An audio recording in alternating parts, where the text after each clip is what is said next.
আজ বাপ বেঁচে থাকলে আমি মানুষটাকে দেখাইতে পারতাম বহুত কিছু।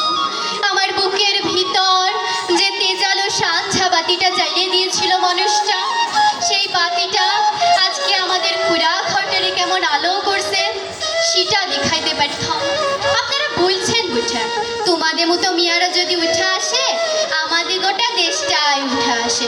কথাটা তো খুবই সত্যি, কিন্তু উঠে আসার রাস্তাটা যে এখনো তৈয়ার হয় নাই। খাড়া পাহাড়ে ওঠা যে কি জিনিস, বহুত দম লাগে, বহুত তেজ লাগে। আমি জামবনির পুরি পাড়ার শিবপুরীর বিটি সাজলি উঠে